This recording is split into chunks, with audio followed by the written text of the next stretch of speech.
మాతృదేవోభవ. ఒక్క మాతృదేవి ఒడియున్న చోజాలు, శోకమేలా వేరు నాకమేలా.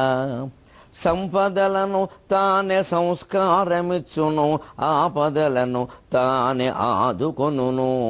ఒక్క మాతృదేవి ఒడియున్న చోజాలు, శోకమేలా వేరు నాకమేలా. నవజీవన వేదం అనే కార్యక్రమంలో 179వ భాగానికి స్వాగతం పలుకుతాం. 13వ అధ్యాయంలో క్షేత్రజ్ఞ విభాగ యోగంలో పరమాత్మ అసలు శరీరం వేటితో నిర్మింపబడిందో చెబుతున్నాడు. జీవితంలో ఉండే అన్ని బంధాలకి మూలమైంది శరీర బంధం. ఆ బంధాన్ని ఛేదించుకుంటే గాని రాగద్వేషాల నుంచి బయటపడలేం, శాశ్వతమైన ఆనందాన్ని పొందలేం. ఆ బంధాన్ని ఛేదించుకోవాలి అంటే అసలు ఆ బంధం స్వరూపం ఏమిటో తెలియాలి. దేన్ని మనం జయించాలన్నా, దేన్ని మనం వశం చేసుకోవాలన్నా ముందు దాని స్వరూపం తెలియాలిగా.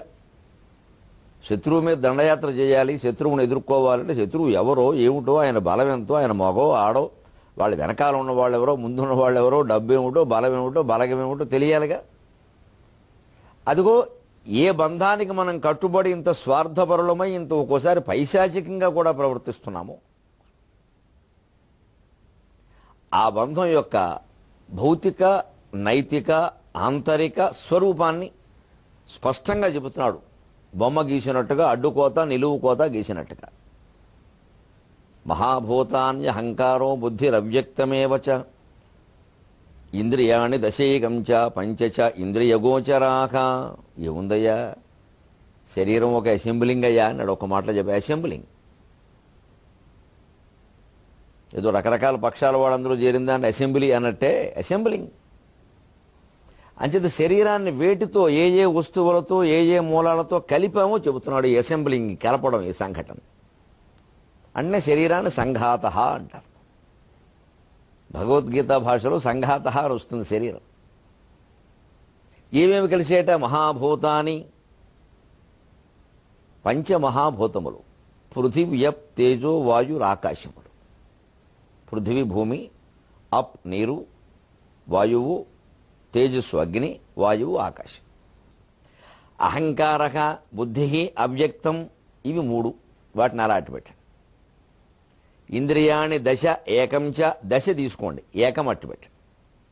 ఈ ఏకం అన్నదాన్ని అహంకార బుద్ధి అవ్యక్తంతో కలపండి, 4 అయినాయి. ఆ ఏకం ఏమిటో చూద్దాం. అదే పెద్ద పాకం.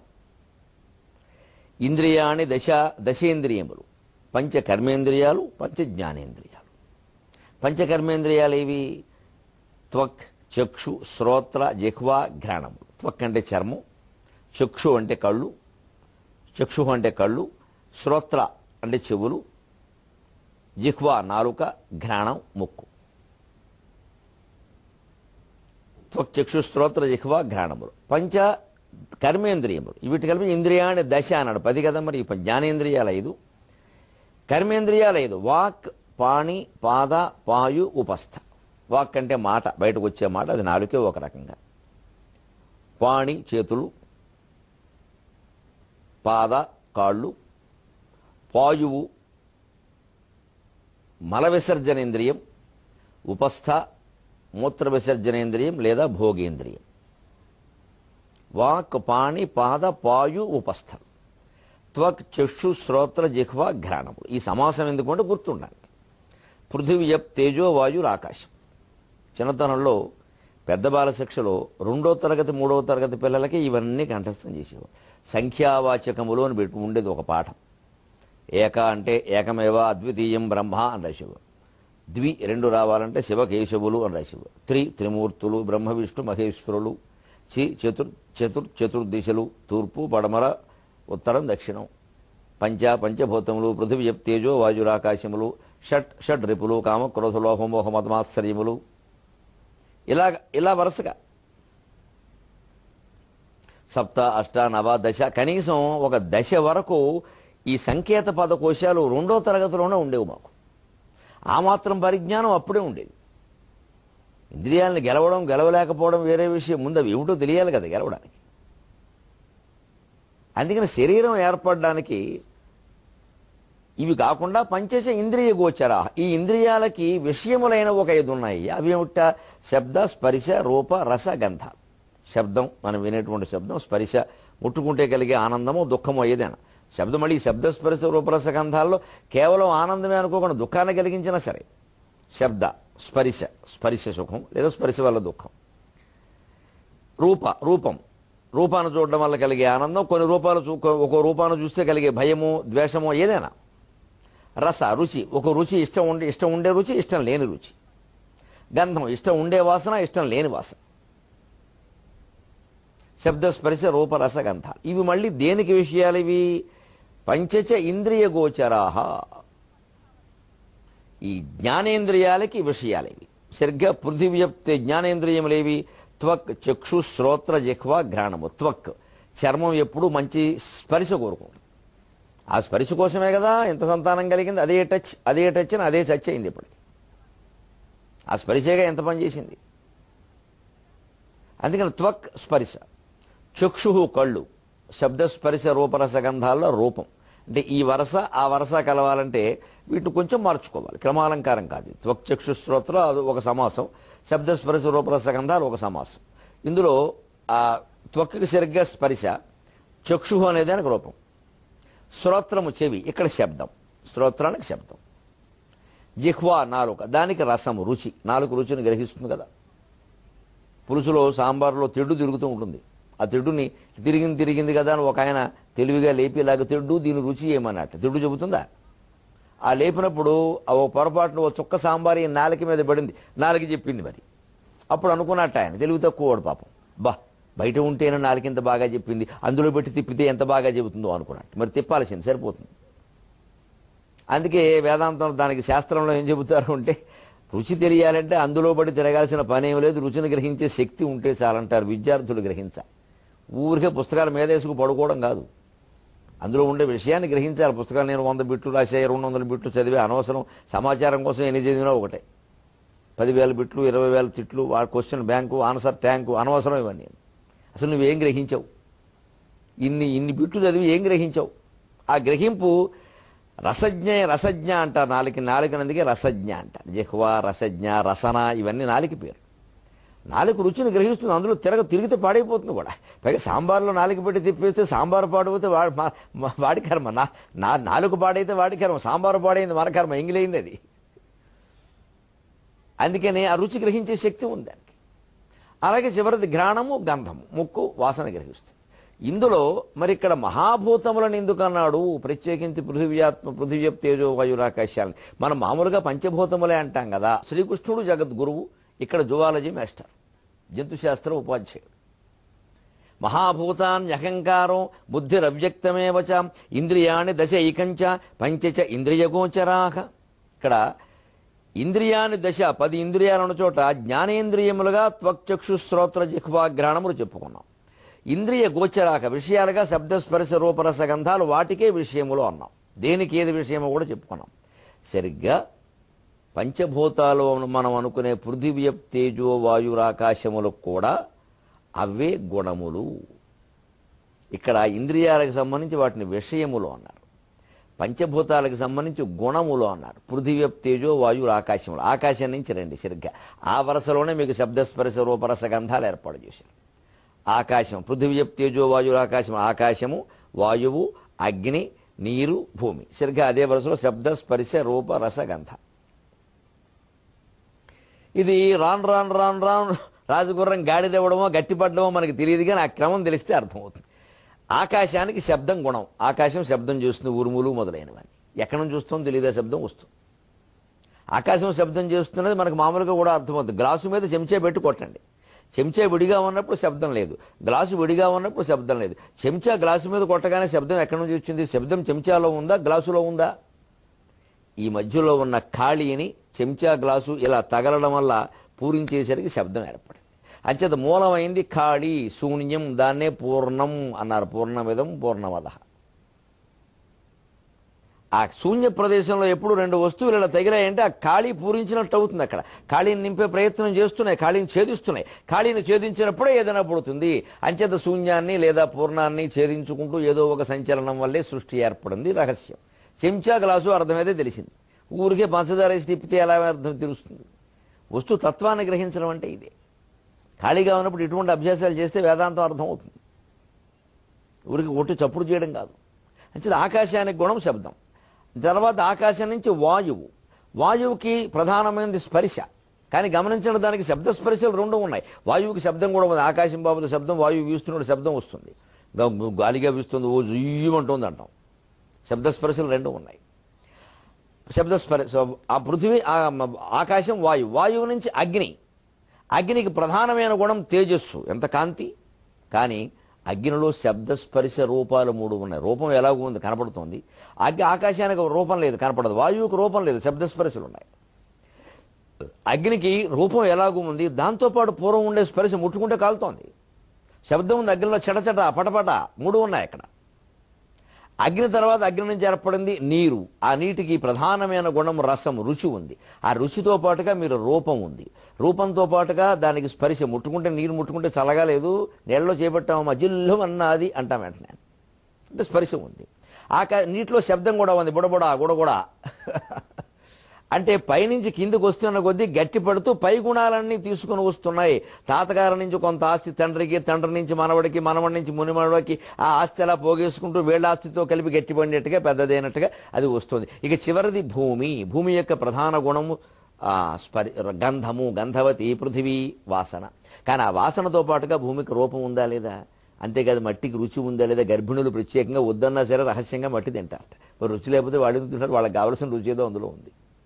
భూమికి శబ్దం కూడా ఉంది. భూకంపాల్లో శబ్దాలు వినిపిస్తున్నాయి. భూమికి స్పర్శ ఉంది, రూపం ఉంది, రుచి ఉంది, గంధం ఉంది. అంటే చిట్ట చివరికి వచ్చేసరికి 5 గుణాలతోనూ భూమి ఉంది. కాబట్టే మనం ఆ 5 గుణాల నుంచే దిక్కుమాలిన గుణాలంటితో మనం పుట్టాం.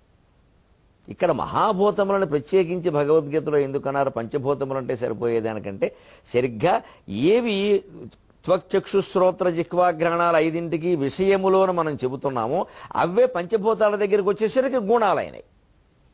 ఇంద్రియాలకి అవే, పంచభూతాలకి అవే. ఈ తేడా తెలియడం కోసమే అంటే పంచమహాభూతములే నీ లోపల ఇంద్రియాల రూపంలో ఉన్నాయి. అందుకే వాటిని మహాభూతములో అన్నాం, వీటిని పంచభూతం ఇంద్రియములు అన్నాం. అవి పెద్దవి, వాటి నుంచే ఈ రూపంలోకి వచ్చాయి. అంటే ఇప్పుడు జీవుడు తాను ధరించినటువంటి శరీరానికి సమిష్టిగా దేవుడు ధరించినటువంటి ఈ సృష్టికి తేడా ఏమీ లేదు, సైజులో తప్ప, కొలతలో తప్ప. అంటే జీవుడు శరీరంలో కూడా ఇవి ఉన్నాయి. ఇందులో మళ్ళీ చూడండి, మహాభూతాన్ని అహంకార బుద్ధికి అవ్యక్తం ఇంద్రియాణి దశ తెలిసింది. ఏకం చ పంచచేంద్రియ గోచర అయిపోయింది. 20 పంచ జ్ఞానేంద్రియాలు, పంచ కర్మేంద్రియాలు, పంచ విషయములు, పంచభూతములు, 4 5 20 తీసేయండి అక్కడ. ఇక మిగిలినవి ఏమిటాయా? మనోబుద్ధి అహంకారములు అవ్యక్తం. పరమాత్మ నుంచి అవ్యక్తం ఏర్పడింది. ఆ అవ్యక్తమే ముందు వ్యక్తమై మనస్సు అయింది. ఆ మనస్సు నుంచి బుద్ధి ఏర్పడింది. ఆ బుద్ధి నుంచి అహంకారంలోకి వచ్చింది. అక్కడే జీవుడు ఏర్పడ్డాడు. జీవుడు ఏర్పడింది అక్కడ. ఆ అవ్యక్తం నుంచి ముందు అహంకారం, జీవత్వం అన్నది. అటు నుంచి అలాగనే అనుకోవచ్చు. అహంకారం నుంచి తర్వాత బుద్ధి, బుద్ధి నుంచి మనస్సు, సంకల్ప వికల్పం. ఇటు నుంచి తిప్పితే మనస్సు, మనస్సు మీద బుద్ధి, బుద్ధి మీద అహంకారం, అహంకారం మీద అవ్యక్తం, అవ్యక్తం నుంచి మళ్ళీ మహత్. ఇంకా మహదహంకారములు అంటారు. అందుకని అంచేది 24 తత్వాల యొక్క సమ్మేళనమే శరీరము. ఈ 24 తత్వాల స్వరూపం తెలుసుకుంటే మనం ఎక్కడ దేనివల్ల మోసపోతున్నామో తెలుస్తుంది, ఎందుకు దెబ్బతింటున్నామో తెలుస్తుంది. అంటే ఆ పంచభూతాలే మనలో పంచేంద్రియాల రూపంలో ఉన్నాయి సూక్ష్మంగా. అవి పెద్దవిగా ఉంటే మహాభూతాలు అన్నాం, చిన్నవిగా ఉంటే పంచేంద్రియములు అన్నాం. ఆ జ్ఞానేంద్రియములే కర్మేంద్రియములకి మూలం. జ్ఞానేంద్రియాలు లేకపోతే కర్మేంద్రియాలు పనిచేయవు. కర్మేంద్రియాలకు మూలం జ్ఞానేంద్రియాలు అయితే, జ్ఞానేంద్రియాలకు మూలం ఏకంచ. అదేమిటో చెప్పాలా? అదే రహస్యం, అదే మనస్సు. ఏకము కూడా నపుంసకలింగమే, మనశ్శబ్దం కూడా నపుంసకలింగమే. అసలు ఆ మనస్సే అన్నిటికీ మూలం. ఆ మనస్సు లేకపోతే జరిగేది ఏమీ లేదు. ఆ మనస్సు ఏం చేసింది? పంచభూతాలని పంచేంద్రియాలు చేసింది. అక్కడ గమనించండి, పంచభూతాల దగ్గరికి వచ్చేసరికి శబ్దస్పర్శ రూపరస గంధాలు గుణములు అన్నారు. ఇంద్రియాల దగ్గరికి వచ్చేసరికి విషయములు అన్నారు. ఈ మనస్సు చేసిన పాడు పని ఏమిటంటే గుణములుగా ఉండేవాటిని, స్వభావములుగా ఉండేవాటిని విషయములు చేసేసింది. వాటిలో పడి కొట్టుకుంటున్నాం మనం. గుణాలు ఇక్కడ లోపాలు అయిపోయినాయి. అంటే ఈ ఒక్క భేదం పెద్దవి చిన్నవి పంచమహాభూతములు ఇంద్రియములుగా మారడం అనేది తప్పితే శరీరానికి సృష్టికి జీవుడికి దేవుడికి భేదం ఏమీ లేదు. అదే కదా శంకరాచార్య స్వామి చెప్పింది. దేహాది పంచకోశేషు యా స్ఫూర్తిరనుభూయతే సా స్ఫూర్తిరాత్మా నైవాన్యతు ఇది వేదాంత రిండిమక వ్యోమాది పంచభూతస్థ యా సత్తా భాసతే నృణాం సా సత్తా పరమం బ్రహ్మ ఇది వేదాంత రిండిమక. ఈ రెండూ చెప్పి ఏమన్నారు? దేహాది కోశగా సత్తా యాసా వ్యోమాది భూతగా మానాభావాన్ తద్భేద ఇది వేదాంత రిండిమక. జీవుడికి దేవుడికి లేదని 3 శ్లోకాల్లో 3 దెబ్బలో తేల్చేశారు. దేహాది పంచకోశేషు కోశస్థ దేహము మొదలైనటువంటి పంచకోశాలు అన్నమయ కోశం దేహం, ప్రాణమయ కోశం వాయువు, మనోమయ కోశం మనస్సు, విజ్ఞానమయ కోశం బుద్ధి, ఆనందమయ కోశం కారణ శరీరము జీవుడు. ఈ 5 కోశాలకి స్ఫూర్తి ఏది కలిగిస్తుంది? స్ఫురణ అంటే స్ఫురించడం, ఉందని తెలియడం. అదే తెలివి, ఎరుక, జ్ఞానము అన్నాం. ఈ 5 కోశాలకి 5 కోశాలని ఏది స్ఫురింపజేస్తుందో సా స్ఫూర్తిరాత్మ, అదే ఆత్మ అయ్యా, అంతకంటే ఉందన్నారు. మరి అదే సృష్టిలో ఎలా ఉందట? వ్యోమాది పంచభూతస్థ యా సత్తా భాసతే నృణాం. ఆకాశం పృథివీ తేజో వాయురాకాశాల్లో సత్తా ఉండుట, ఇక్కడ స్ఫూర్తి అక్కడ సత్తా ఉంటేనే కదా స్ఫురించేది. ఉండందే స్ఫురించేదే ఉంటుంది. ఉన్నట్టుగా స్ఫురిస్తుందంటే అనుమానమే, స్ఫురిస్తున్నట్టుగా ఉందన్న అనుమానమే. ఉండాలి, స్ఫురించాలి. అంచేత ఉన్న దశలో పంచభూతాలు, స్ఫురించిన దశలో శరీరం. పంచభూతాత్మకమైన సృష్టికి ఇంద్రియభూతాత్మకమైనటువంటి శరీరానికి తేడా ఏమీ లేదు. అంటే దీన్ని మనం జయిస్తే దాన్ని జయిస్తాం. ప్రపంచాన్ని జయించడం కోసం కత్తీసుకు బయలుదేరక్కర్లేదు, ఇంద్రియాన్ని జయిస్తే చాలు. అందుకే ప్రహ్లాదుడు ఇంద్రియానీకము చిత్తమున్ గెలువనేరవు, ఎందుకయ్యా లోకములన్నిటిన్ గడియలోన జయించిన వాడవు, ఇంద్రియానీకము చిత్తమున్ గెలువనేరవు, నిన్ను నిబద్ధు చేయు ఈ భీకర శత్రుల ఆర్వురు ప్రభిన్నుల చేసిన. నిన్ను నిబద్ధుడు చేసేటువంటి ఈ భీకర శత్రువుని ఇంద్రియాలని గెలవయ్యా. ప్రపంచమంతా గెలుద్దామని గదేసుకు బయలుదేరతావు. మతి ఉందా లేదా అన్నాడు. బుద్ధి ఉందా లేదా అంటే బాగుండదు తండ్రిని. మతి ఉందా లేదా అన్నాడు. ఏదైతే మతి అంటే బుద్ధే ఉంది. ఆ బుద్ధికి అహంకారం దేశకి వెళ్ళిపోయింది. అందుకని వాడేం చేస్తాడు? అందుకని గెలుద్దామని వెళ్ళాడు. అంచేత గెలవలసింది వీటిని. ఇప్పుడు శరీరం రూపంలో ఉన్న స్ఫూర్తికి మూలమైన ఆత్మ, సృష్టి రూపంలో ఉన్న పంచభూతాలకు మూలమైన సత్తా, ఈ రెండు ఒకటే అని 3వ శ్లోకంలో ఎలా చెబుతున్నారాయన? వ్యోమాదిభూతగా సత్తా దేహాది కోశగా సత్తా యాసా వ్యోమాది భూతగా. దేహాది కోశాల్లో ఏది స్ఫూర్తిగా ఉందో అదే వ్యోమాది భూతాల్లో సత్తాగా ఉంది. ఇక్కడ స్ఫూర్తి అక్కడ సత్తా ఉన్నది ఒకటే. ఇంక ఇక్కడ చిన్నది అక్కడ పెద్దది అంతే. అక్కడ ఏదో దీపం ఇలాగా కొంచెం కొంచెం వెలుగుతున్నట్టు ఉంది అంటే కనిపిస్తోంది. అలాగా అక్కడ దగ్గరికి వెళ్తే కొంచెం పెద్దదే ఉంటుంది, దూరానికి అలాగే ఉంటుంది. అంచేత శరీరంలో నీకు ఆత్మస్వరూపం తక్కువగా కనపడుతోంది, సమిష్టిలో ఎక్కువగా కనపడుతుంది. అందుకని విశ్వరూపం, విశ్వంలో ఆ రూపాన్ని ఆరాధన చేయమన్నారు. విశ్వాన్ని భగవద్ రూపంగా భావిస్తే భగవత్ తేజస్సు మొత్తం, అందులో ఉండే వైవిధ్యం మొత్తం మనకు అర్థమవుతుంది. సమగ్రంగా అర్థమైన తర్వాత ఇందులో లీల తప్ప ఆడుకోవడం తప్పితే ఏమీ లేదురా అని మనం కూడా ఆడుకుంటాం. ఆడుకుంటున్నవాడు పరమాత్ముడు, ఆడుకోబడుతున్నవాడు జీవుడు, అంతకంటే ఉంది. అందుకని తేడా ఏమిటో చెబుతున్నారైనా? దేహాది పంచకోశగా సత్తా యాసా వ్యోమాది భూతగా మానాభావాన్ తద్భేద ఇది వేదాంత రిండిమక. దేహంలో దేహాది కోశాల్లో ఉన్న స్ఫూర్తి ఏదైతే ఉందో అదే పంచభూతాల్లో సత్తా రూపంలో ఉందయా. మాన అభావాత్, కొలవడానికి అవకాశాలు లేకపోవడం వల్ల, కొలిచే విధానము లేకపోవడం వల్ల రెండూ ఒకటే అని అర్థం కావట్లేదా? దేహంలో ఉన్న స్ఫూర్తిని, పంచభూతాల్లో ఉన్న సత్తాని, భగవంతుడు అక్కడ పంచభూతాల్లో సత్తా అనే పేరుతో ఉన్నట్ట, ఇక్కడ స్ఫూర్తి రూపంలో ఉన్నట్ట. ఈ రెండుటికి భేదం తెలుసుకోవడం సాధ్యమైతే చెప్పండి. ఎవరన్నా జీవుడు దేవుడు వేరని మాట్లాడద్దాం, అభ్యంతరం అలా. ఎందుకు సాధ్యం కాదు అంటే దేహంలో ఉన్న స్ఫూర్తి అన్నం ఎక్కడుంది? అది పట్టుకోవాలి. ఎన్ని అంగుళాలు, ఎన్ని సెంటీమీటర్లు, ఏడైనా చుక్కలా, తీగలా, ఆకులా, పోగులా, ఏదో లెక్క ఉండాలిగా. ఎవరు చెప్పరా? అది స్ఫురిస్తోందంతే. సరే, స్ఫురించింది ఎక్కడ ఉంది? ఇక్కడ ఉంది అనుకుందాం. ఉదాహరణ ఇదేదో హృదయం ఇక్కడ ఉన్న పోనీ ఇక్కడ అనుకుందాం, ఇక్కడ ఉంది. మరి దీని పక్కన జబ్బలో, ఈ జబ్బలో అది లేదండి, ఇది జబ్బ అన్నాం అనుకో. మరి జబ్బ మీద తగిలిన దెబ్బలో దెబ్బ మధ్యలో వస్తున్న శబ్దం, మరి శబ్దం సత్తా అన్నావు, అది ఉండబట్టే వస్తుంది అన్నావు. ఇక్కడ ఏమీ లేకపోతే శబ్దం ఎలా వచ్చింది అంటే ఇక్కడేదో ఉంది. మరి ఇక్కడ ఉన్నది ఇక్కడ లేదా అంటే ఇక్కడ ఉంది. ఇక్కడ ఉండి ఇక్కడ ఉన్నప్పుడు పక్క శరీరంలో లేదా? పక్క శరీరంలో ఈ శరీరంలో ఉన్నప్పుడు ఖాళీలో లేదా? ఈ ఖాళీలు శరీరాలు అన్ని రకాల జీవరాశుల శరీరాలు కలిపే కదా సృష్టి. అంచేది ఇప్పుడు జీవుల్లో ఉన్న స్ఫూర్తికి మొత్తం సృష్టిలో ఉన్న సత్తాకి తేడా ఎక్కడుంది అసలు? నువ్వు ఊరికే ఓ శరీరం ఓ పరిమితి చేసుకుని ఇందులో ఉన్నాను అనుకోవడం వల్ల ఇందులో ఓటుంది, ఇందులో ఓటుంది, వీడు ప్రత్యేకంగా కర్మఫలాలు అనుభవిస్తున్నాడు, వీడేదో చేస్తున్నాడు, వీడు ఫలానా వెంకట్రావు పుల్లారావు అని నువ్వు పేర్లు పెట్టుకున్నావు. కానీ లేకపోతే ఈ జబ్బ అవతలకు ఉన్న ఇంకో జబ్బకి జబ్బల మధ్యలో ఉన్న దెబ్బ కొడితే వచ్చే శబ్దం, ఈ రెండింటి మధ్యలో ఉన్న గాలి వాయువు ఏదైతే అవన్నీ మొత్తం ఒకటే కాదా? ఎక్కడి నుంచి కోలుస్తావు? అందుకే శంకరాచార్య చాలా స్పష్టంగా మానాభావాన్ నతద్భేద, అది కొలిచే అవకాశం లేకపోవడం వల్ల మాన అభావాత్ నతద్భేద, అది భేదమే కాదయ్యా. ఇది వేదాంత రిండిమక. నేను చదివిన వేదాంత సంబంధమైన స్తోత్రాల్లో వేదాంత రిండిమం లాంటి గొప్ప స్తోత్రం నాకు కనపడలేదండి. అంటే ఇది ఒక రకమైన అభిరుచి అనుకోండి. ఏదో మధుర పదార్థం తిన్నప్పుడు ఇదివరకు ఎప్పుడు ఇలాంటి పదార్థం తినలేదంటాం, ఇంకేదో దొరికితే అదే గొప్ప అంటాం, అలాంటిదే అనుకోవచ్చు బహుశా. కానీ నా ఊరికి నా అభిప్రాయాన్ని చెబుతున్నా. అది చదివాక ఇంకేం అక్కర్లేదనిపించింది. మానాభావాన్న తద్భేద, ఈ శరీరంలో ఉన్న జీవుణ్ణి పక్క శరీరంలో ఉన్నవాడు ఆయనే ఉన్నాడు అంటున్నావు, మరి ఈ రెండు శరీరాల మధ్య ఉండడా? అది ఖాళీ ఉంటుందా? అక్కడ జీవుడు ఉండా? అంటే ఇక్కడ జీవుణ్ణి స్ఫూర్తి అన్నాం, పక్కనే జడ పదార్థం దగ్గర సత్తా అన్నాం. దాన్ని వేదాంత పరిభాషలో అధిష్టానం అన్నారు. మనకు ఆత్మ అన్నారు, ఒక బల్లకి వెనకాల అధిష్టానం అన్నారు. అధిష్టానానికి ఆత్మకు తేడా ఏం లేదు నిజానికి. అక్కడ ఉన్నది ఒకే పదార్థం, ఒకే తేజస్సు. అయితే ఇది శరీర నిర్మాణం. ఇది ఎందుకే మూలం మనస్సు, పాకం అని ఎందుకు అదే పీకి పాకం పెట్టేస్తుంది మనని. అది ఎలా పెట్టేస్తుందో వచ్చే భాగంలో తర్వాత భగవద్గీత శ్లోకంలో చూద్దాం.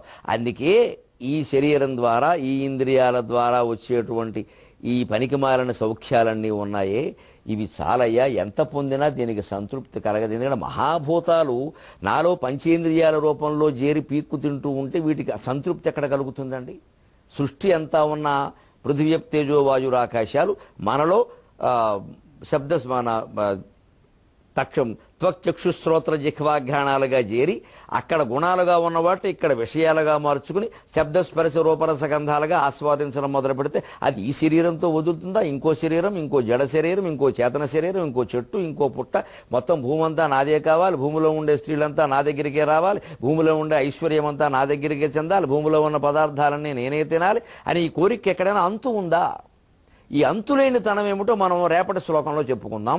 ఈ అంతు లేదు కాబట్టే దూర్జుడు ఏమంటున్నాడంటే సంతోషించితి చాలు చాలు రతిరాజద్వార సౌఖ్యంబులున్ శ్రాంతిన్ పొందితి చాలు చాలు బహురాజద్వార సౌఖ్యంబులున్ శాంతిన్ పొందెద చూపు బ్రహ్మపద రాజద్వార సౌఖ్యంబు నిశ్చింతన్ శాంతుడనౌదు నీ కరుణచే శ్రీకాళహస్తీశ్వర.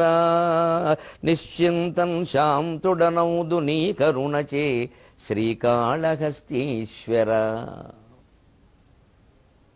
ఈ ఇంద్రియ వ్యామోహంలో అందులో మళ్ళీ కర్మేంద్రియాలు, జ్ఞానేంద్రియాలు, వీటికి 5 విషయాలు. ఇవి ఏదో అనుభవిస్తే ఈ శరీరంతో పోతుందా అంటే ఇతర శరీరాల మీద కాంక్ష, ఇతర వస్తువుల మీద కాంక్ష. వస్తువులు ఏమిటండి? ధన కనక వస్తు వాహనాదుల మీద కాంక్ష. మొత్తం భూమండలం అంతా మనకే చెందాలన్న కాంక్ష. అధికారం అక్కడి నుంచి. అధికారం ఒక ఊరితో సరిపోదు, ఒక మండలంతో సరిపోదు, ఒక జిల్లాతో సరిపోదు, ఒక రాష్ట్రంతో సరిపోదు, ఒక దేశంతో సరిపోదు. 4-5 దేశాల ప్రపంచం అంతా మనమేనండి. ఇవాళ ఇంకా ప్రజాస్వామ్యం యొక్క గొప్పదనం వల్ల స్వతంత్ర రాజ్యాలు ఏర్పడ్డాక నిజం చెప్పాలంటేనండి ఏదో గాజా, ఈ ఇరాన్ ఇరాక్ మీద దాడులు అవి పక్కనట్టండి ఏవో గుద్దుగా జరుగుతున్నాయి, లేదని కాదు. అవి నిజంగా చాలా తక్కువ. పూర్వం చిన్న చిన్న రాజ్యాలు ఉండి రాజులు పరిపాలించుకున్న రోజుల్లో ప్రపంచం అలెగ్జాండర్ ఏమిటి, హిట్లర్ ఏమిటి, ముస్సోలినీ ఏమిటి, మనవాడు సముద్రగుప్తుడు మాత్రం ప్రపంచ విజేత అన్నారు. ఆయన ఏం చేశాడు? ఇలాగ మొత్తం అన్ని రాజ్యాలు జయించుకుంటూ పోలేదా? వీళ్ళకి ఏమైనా సంతృప్తి ఏమైనా ఉందా? రాజ్యకాంక్షకు మాత్రం అంతే ఎక్కడదండి. అందుకే ఏమంటున్నాడంటే వద్దు నాయన, సంతోషించితి చాలు చాలు రతిరాజద్వార సౌఖ్యంబులం. చాలయ్యా, ఈ మన్మథ ద్వార సౌఖ్యాలు ఇంక వివరిస్తే బాగుండదు. ఈ ద్వారం ఏమిటో చాలు నాయన, ఈ ద్వారబంధాలు చాలు. అనుభవించాం, చాలా అయిపోయినాయి. ఇది కాదని అది, అది కాదని ఇది, వీళ్ళు కాదని వాళ్ళు, వాళ్ళు కాదని వీళ్ళు, చాలా అయినాయి. కాయల్గా చవధూన ఖగ్రముల చేకాయంబు వక్షోజముల్ రాయన్ రాపడె రొమ్ము మన్మథ వికార క్లేశ విభ్రాంతి చే ప్రాయంబాయను బట్టగట్టె తల చెప్పన్ రోత సంసారమే చేయంజాల విరక్తు చేయగదవే శ్రీకాళహస్తీశ్వర. చాలు చాలు అయిపోయింది, అనుభవించి వద్దంటున్నాడు. గమనించండి, ఇందులో రహస్యం చెబుతాను. ఇదొక ప్రక్రియ, విరక్తి చెందడానికి ఇదొక ప్రక్రియ. శ్రాంతిన్ పొందితి చాలు చాలు బహురాజద్వార సౌఖ్యంబులు. ఈ రతిరాజద్వార సౌఖ్యాలను ఒక మాటలో చెప్పాలంటే పెదవీ కాంక్ష అని చెప్పచ్చు. ఇప్పుడు రాజద్వార సౌఖ్యాలు పదవీ కాంక్ష. ఆ రాజుగారికి నేను ఆస్థాన కవి కావాలి, నేను ఒక్కడనే ఉండాలి, అష్టదిగ్గజాలు ఎందుకు ఉండాలి, అందరిలోకి ధూర్జుడే గొప్పవాడని రాజుగారు అనాలి, అనడం కోసం అవసరమైతే మతం మార్చుకోవాలి. అలా కృష్ణదేవరాయల కోసం మతం మార్చుకున్న వాళ్ళు ఎంతమంది లేరు? దుర్జుడు ఒక్కడే మతం మార్చుకునేవాడు. నన్ను నీ ఆస్థానంలోకి పంపేసిన మంచిదే, నేను మార్చుకోను అన్నాడు. కృష్ణదేవరాయలు అంతకంటే గొప్పడి మార్చుకోమని నిన్నెవరన్నారా, వారెవరో అంటే నువ్వెందుకు పట్టించుకుంటావు, నువ్వు హాయిగా శివుడి మీద కావ్యాలు రాయి, నువ్వు హాయిగా నీకు కావలసిన బొట్టు పెట్టుకో, నాకు కావలసింది కవిత్వం అయ్యా అని చెప్పాడు. ఆ మహానుభావుని మెచ్చుకోవాలి, ఈ మహానుభావుని మెచ్చుకోవాలి. ఎంతోమంది రాజుల దగ్గర ఈ కవులు పదవుల కోసం ఆస్థానాల కోసం పాకులాడి అలిసిపోయారు. చాలింకది. శాంతిని పొందేదా చూపు బ్రహ్మపద రాజద్వార సౌఖ్యం. ఆ బ్రహ్మానంద పదవిని ఆత్మానంద పదవిని పొందే ఉపాయం చెప్పు. నిశ్చింతన్ శాంతుడనవుదు నీ కరుణచే శ్రీకాళహస్తీశ్వర. ఇక నీ కరుణ వల్ల నిశ్చింతగా పరమశాంతిని ఆత్మానందాన్ని పొందగలుగుతాను. అందుకే మనం చనిపోయినప్పుడు ఆత్మశాంతి పాటిస్తాం. ఇక ఆత్మకి ఏ కోరికలు లేకుండా శాంతి పొందాలి, మళ్ళీ జన్మ ఎత్తద్దు. ఆత్మశాంతి పాటించడం అంటే అర్థం అది. ఇక మళ్ళీ జన్మ ఎత్తద్దు. ఇంత గొప్ప సందేశాన్ని మనకి ఇది అందించింది.